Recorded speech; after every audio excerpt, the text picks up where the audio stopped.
Apartado 4. Roberto Le Villiers era un exdiplomático que durante la estadía de Braden en la Argentina había formado parte del círculo de nativos que rodeaba íntimamente al embajador norteamericano. Después de la partida de Braden, al que agasajó con un banquete de despedida y un profuso discurso, siguió manteniéndose en contacto epistolar con él.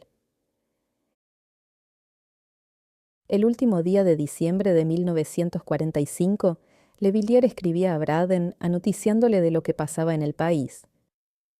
Hablaba, por ejemplo, del decreto sobre aumento de sueldos y aguinaldo, que de ser llevado a cabo contra la voluntad del pueblo provocará la ruina de la industria. Contaba a su amigo que los sectores democráticos estaban acongojados frente a las negras perspectivas que se abrían si llegara a triunfar Perón. Le señalaba que los nazis refugiados en la Argentina podían fabricar la bomba atómica y sugería que se aplicara una acción unilateral para impedir tan terrible tragedia. Alegaba que no se trataba de un asunto interno argentino, sino de guerra o paz. Para los nazis, agregaba, la Argentina sería tan solo un trampolín cómodo, bien situado, a utilizar para saltar y retornar un día victoriosamente a Europa. Ignoramos lo que pudo haber pensado Braden de estos delirios, pero dados los amigos que tenía en Buenos Aires, es lícito pensar que este tipo de juicios y sugestiones no serían raros en las epístolas que recibía desde aquí. De todos modos, algo aprovechable había en la carta de Le Villiers. El exdiplomático aconsejaba al secretario adjunto de Asuntos Latinoamericanos hacer una amplia investigación en la Argentina y denunciar a todos los militares y funcionarios del gobierno que hubieran estado vinculados a los nazis en una publicación oficial del Departamento de Estado. La respuesta de Braden, aunque muy formal, expresaba que compartía el análisis de su corresponsal y sugería que una acción multilateral debería eventualmente considerarse. Pero no debemos inferir a Braden el agravio de suponer que la carta de Le Villiers le hizo brotar la idea que estallaría como un hongo atómico el 11 de febrero de 1946 en Washington. Seguramente Braden acariciaba esta iniciativa desde el fracaso de la tesis sostenida por el canciller uruguayo Rodríguez Larreta, quien había sugerido en noviembre de 1945 la conveniencia de una acción colectiva contra los gobiernos del continente que violaron los derechos y libertades básicas del pueblo. La doctrina Rodríguez Larreta fue auspiciada por el gobierno norteamericano con sospechosa premura, pero se recibió fríamente por parte de varios países latinoamericanos, entre ellos Brasil y Chile. A principios de diciembre, la iniciativa del canciller uruguayo estaba ya muerta y enterrada. Es muy probable que en ese momento Braden buscara un medio menos complejo, más directo, para agredir al régimen de Farrell y a su heredero posible. Entre diciembre y enero, en ciertos círculos opositores empezó a correr un insólito susurro. Se daba como posible una intervención armada de Estados Unidos en la Argentina que habría de liquidar rápida y eficazmente el régimen de Farrell y toda posibilidad de su continuación. En la actualidad, semejante versión parece descabellada y en ese tiempo también lo fue. Pero no hay que olvidar que hacía solo 6 meses que había terminado la guerra y no parecía absurdo que Truman, que había puesto punto final al conflicto con la masacre de Hiroshima, resolviera concluir con el foco nazi del continente de una manera no menos tajante. Al fin de cuentas, la doctrina Rodríguez Larreta tendía a algo parecido y la carta de Le Villiers no alude a una mera posibilidad, sino que la postula concretamente. Lo que significa que en el ambiente que alimentaba a Braden de noticias desde Buenos Aires, la idea no era tenida por irrealizable. Había mucha gente de la oposición que en enero de 1946 soñaba con un desembarco de gallardos marines para salvarnos de las garras nazis. Es sugestivo que a mediados de enero, Ricardo Rojas, dirigiéndose a un grupo de jóvenes que lo visitaba en su casa, aludiera a las voces desesperadas que vaticinan que la defensa de nuestras instituciones tendrá que venir de afuera, agregando que es una verdadera vergüenza la sola insinuación en tal sentido. Desembarco, no, Pero un acto político importante era lo que Braden estaba dispuesto a producir en relación con la Argentina. A fines de enero ya se filtraban versiones a la prensa asegurando que el Departamento de Estado poseía documentos irrefutables que demostraban la connivencia del régimen argentino con el nazismo durante la guerra. El 1 de febrero, un portavoz del Departamento de Estado formula un desmentido, que el gobierno de Farrell se apresura a destacar, pero las versiones crecen día a día y los cables adelantan que las pruebas irrefutables serán dadas a publicidad muy pronto. En el gobierno argentino hay cierta ansiedad, pero no surge de los archivos del Ministerio de Relaciones Exteriores que se hayan efectuado gestiones en Washington para evitar el golpe que Braden se aprestaba a asestar. Es de suponer que en los círculos gubernativos norteamericanos se había trabado un breve tira y afloja entre los que querían dar a luz las dichosas pruebas y los que consideraban imprudente hacerlo a tan poca distancia de las elecciones argentinas. Todavía no se han publicado los volúmenes correspondientes a 1945 y 1946 de los documentos del Departamento de Estado. Cuando se editen, podrá saberse mucho más de lo que ahora se sabe sobre la tramitación de la jugada planeada por Braden. Es posible también que Dina Chesson, superior inmediato de Braden, haya esperado hasta tener una evidencia de que el documento no haría más que agregar un golpe de gracia al agonizante régimen de Farrell y su aspirante a Delfín. Es sugestivo en este sentido que el mamotreto titulado Consulta entre las Repúblicas Americanas respecto de la situación argentina, más conocido como Libro Azul, haya sido entregado oficialmente a los representantes diplomáticos de los países latinoamericanos justamente 2 días después del acto de proclamación de Tamborín y Mosca en la capital federal, cuya magnitud en la ponderación de agencias noticiosas y corresponsales extranjeros parecía un adelanto concluyente y decisivo de la derrota de Perón.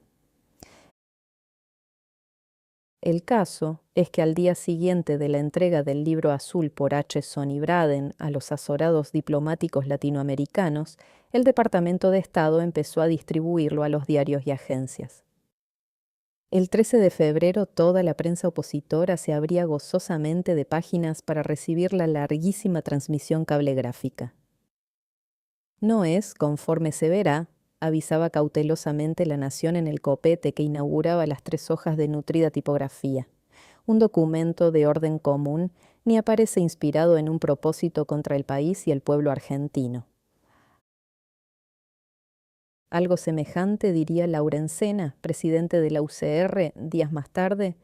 El Libro Azul no solo no es una injerencia en nuestra política, sino que es un gesto amistoso y lleno de consideración para el pueblo argentino. Durante 2 días se publicaron los sucesivos capítulos del Libro Azul, que en total abarcaba casi 10 páginas de diario tamaño sábana. Al día siguiente de concluir la publicación, el gobierno emitió un breve comunicado calificándolo de insólita injerencia en la política argentina. Luego habló el canciller Cook, que desde agosto hacía ingentes esfuerzos para demostrar que él, por lo menos, no era nazi, para refutar con generalidades el sentido del texto y prometer rebatirlo prolijamente en una publicación oficial. La Unión Democrática hizo suyas las acusaciones del Libro Azul.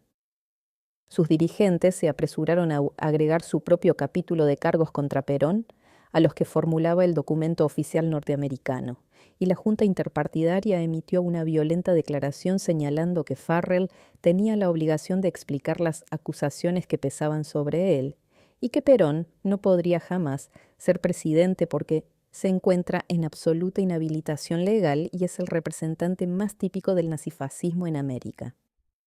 Significaría un permanente factor de perturbación interna, una bandera de desafío y un peligro de guerra en el continente. Nada menos. Todo el país estaba al rojo vivo en esta última etapa de la campaña. El sábado 16, los candidatos presidenciales de la Unión Democrática emprendieron su tercera y última gira, para agitar la zona de Cuyo, mientras centenares de actos se llevaban a cabo diariamente, bajo las banderas interpartidarias o de cada partido unionista a lo largo de todo el territorio y especialmente en la capital federal y Buenos Aires. La campaña entraba en sus finales con las mismas características de violencia en que se había desarrollado. El viernes 15 sufrió agresiones, un acto radical que se realizaba en Lanús, de cuyas resultas murieron 2 jóvenes, uno allí mismo, el otro días después, y cayeron 30 heridos. El lunes 18, un acto organizado por un grupo de damas democráticas en un cine del barrio de Belgrano terminó con sus promotoras sitiadas en un club de las inmediaciones, corridas por elementos nacionalistas. Pero lo más grave ocurrió el martes 19 al mediodía. Regresaba a Plaza 11 el Tren de la Victoria después de su gira por Cuyo, continuada por la zona central y sur de Buenos Aires. Los candidatos fueron recibidos por un público numeroso y después de desembarcar se alejaron del lugar. Entonces ocurrió algo, tal vez una provocación verbal o quizás algo más grave, que hizo perder la serenidad a la policía. Un absurdo tiroteo se desató sobre Plaza 11 y los nombres de 3 muchachos más, uno afiliado a la UCR, otro al PDP, engrosaron la sangrienta nómina de los caídos por causa de la violencia política.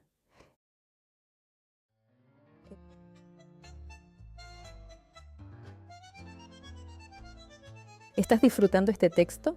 Si te emocionó, te hizo pensar o te despertó alguna pregunta, ayúdame a seguir compartiendo la historia argentina. Suscríbete al canal y regálame un like. Es chiquito para vos, pero enorme para mí. Mil gracias.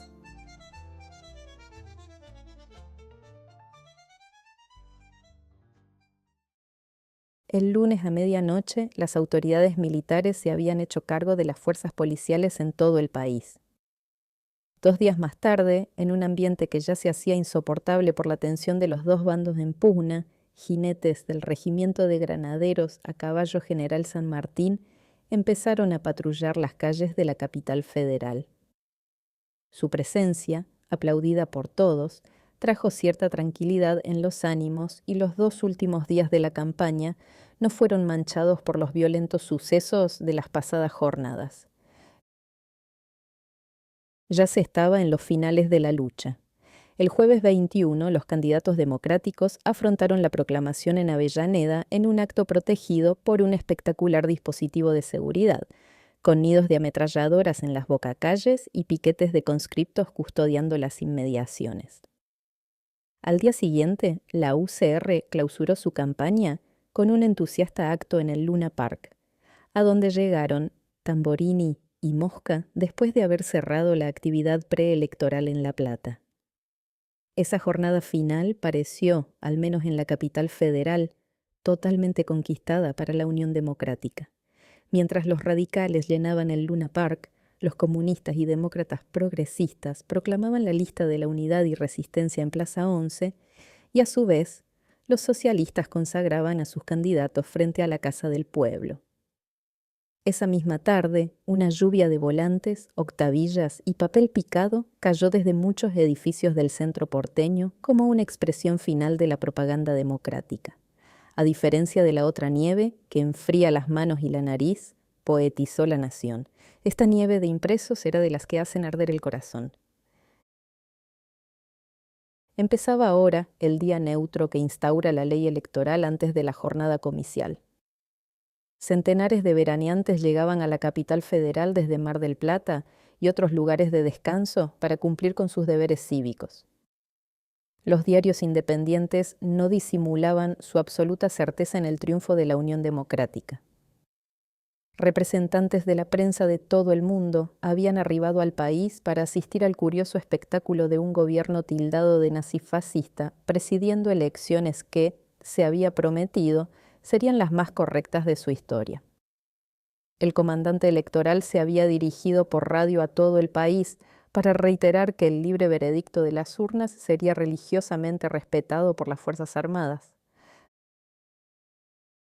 Después de la agotadora campaña, se abría ahora la jornada decisiva. Los dirigentes democráticos podían sentirse satisfechos. Mas no hubiera podido hacerse dentro de las circunstancias de tiempo y en las condiciones políticas que formaban el contexto de esa lucha. Desde el punto de vista de la técnica electoral, la movilización lograda por la Unión Democrática en poco más de 2 meses era una auténtica hazaña. Y sin embargo, La Unión Democrática llegaba a la víspera de los comicios con una grave falla. Para grandes sectores de los argentinos no era más que un supremo esfuerzo tendiente a retrotraer al país a lo que había sido antes de 1943. El tipo de personalidades que la dirigían, sus candidatos, el tono general de la campaña y sus apoyos más o menos clandestinos, más o menos sospechados, todo había contribuido a presentarla como algo regresivo, anacrónico, pasatista. Es cierto que había un contenido reaccionario y una suma tilinguería dentro de la Unión Democrática que por momentos constituyeron sus características más salientes. No faltaron hombres que en su seno se angustiaban al advertir que estas excrescencias desbordaban la limpia intención reconstructora que también existía dentro del complejo conglomerado. Pero era muy difícil evitarlo porque la desdicha mayor de la Unión Democrática fue que no pudo controlar los hechos que redondearían gradualmente su imagen. Fatalidades sucesivas la fueron condicionando.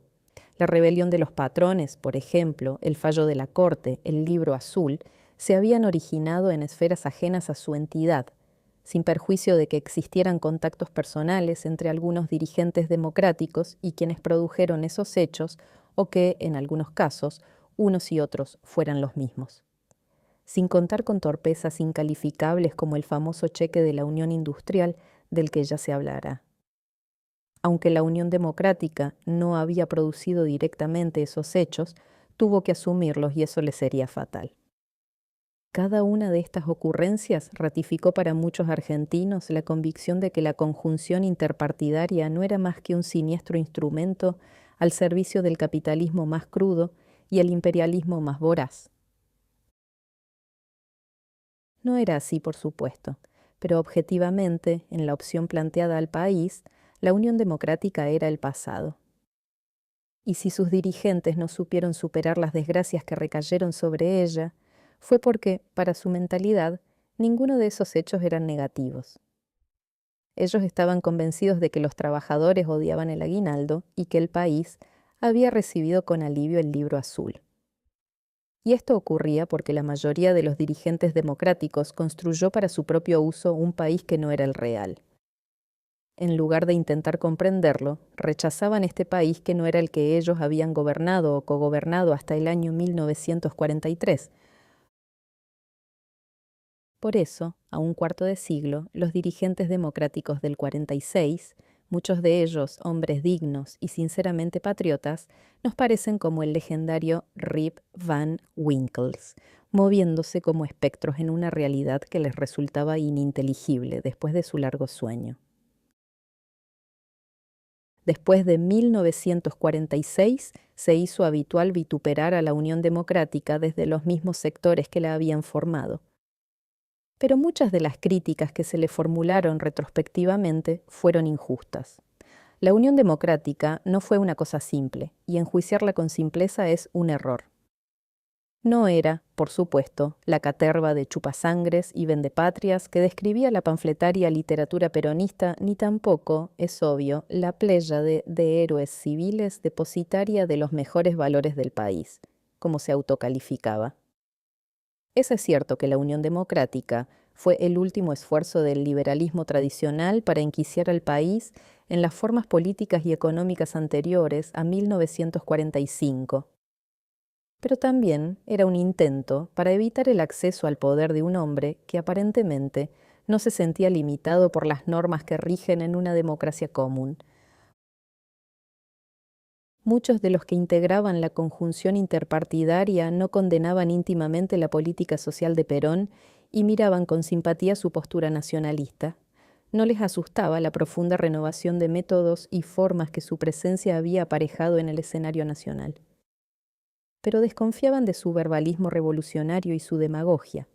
Esta actitud mental, mucho más comprensiva del fenómeno peronista, no pudo prevalecer. Las fuerzas que operaban dentro de la Unión Democrática con sentido más regresivo terminaron por imponerle un tono cargado de anacronismo y superficialidad.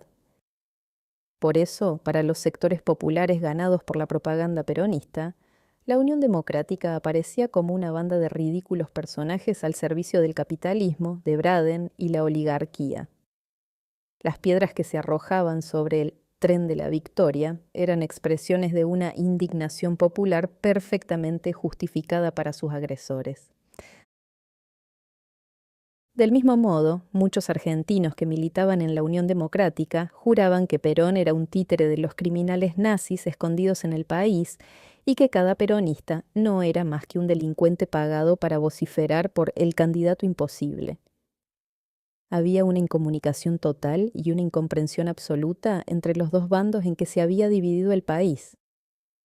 Un odio recíproco y sin atenuantes. El final lógico de ese estado de cosas era la guerra civil. Si no estalló, fue porque la campaña electoral no fue larga y sobre todo porque cada frente en pugna tenía la seguridad de triunfar en las elecciones.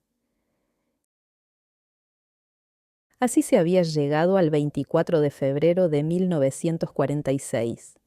Mediados de enero de 1946. Un comité radical en Lanús Oeste. Pieza a la calle, paredes chorreadas de cal, algunas láminas de los próceres partidarios, la familiar fealdad de todos los comités. Yo, fiscal del Movimiento de Intransigencia y Renovación en las elecciones internas del partido. Nos han reunido a todos los fiscales en Avellaneda el día anterior. No hay que moverse de las mesas para nada.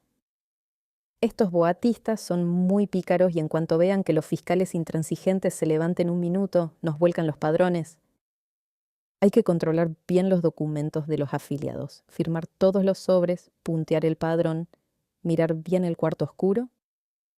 Hay que estar a las 7:30 de la mañana en sus puestos y quedarse hasta que se cierre la elección. Al mediodía les llevarán una vianda y si hay reemplazantes se los relevará. Ojo con el escrutinio, no se dejen embarullar. Cuando terminen, se vienen con las actas al comité central. Si todos los intransigentes cumplen con su deber, Juan Prat será candidato a gobernador por la UCR y Crisólogo Larralde candidato a vicegobernador. Y entonces no hay Perón que valga en Buenos Aires. En febrero ganamos las elecciones nacionales de punta a punta en la provincia. Los boatistas, después de todo, no parecen ser tan mala gente. Son dueños del comité, pero me tratan amablemente.